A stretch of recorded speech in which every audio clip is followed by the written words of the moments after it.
បាត់ដំបងបណ្ដូលចិត្តខ្ញុំបងបានជួបមុំនៅភូមិអូចា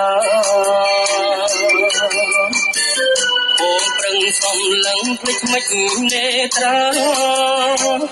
ឃើញលំអកាបងអាបបាត់ដំបងកាកូនអាបដែលខ្ញុំបែកទៅក្រោយបានឃើញស្រី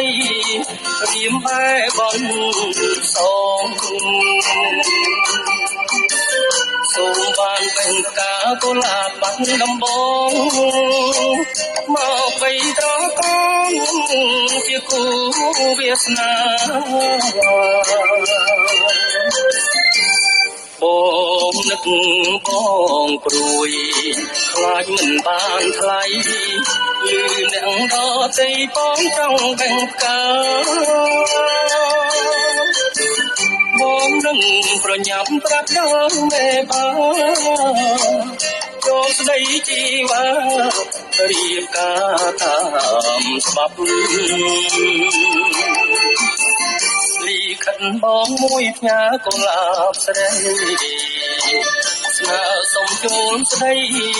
មិនដឹងឆាប់តើយល់ព្រមទេបងរងចាំស្ដាប់សូមនាមប្រញាប់ឆ្លើយប្រាប់បងថ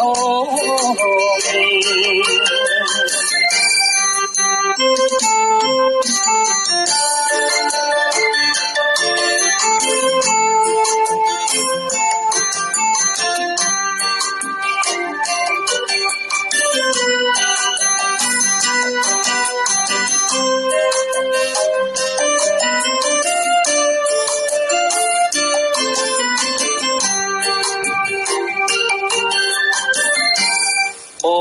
ងនឹកបងព្រួយខ្លាចមិនបានថ្លៃលឺអ្នកដតីបងចង់បែងផ្កាបងនឹងប្រញាប់ប្រាប់ដល់មេបាចូលស្ដីជីវ៉ារៀបការតាមច្បាប់លីខិនបងមួយផ្ញើកុលាបស្រីស្នើសុំចូលស្ដីមិនដឹងឆាប់តើយល់ព្រមទេបងរងចាំស្ដាប់សូមនាងប្រញាប់ឆ្លើយប្រាប់បងថង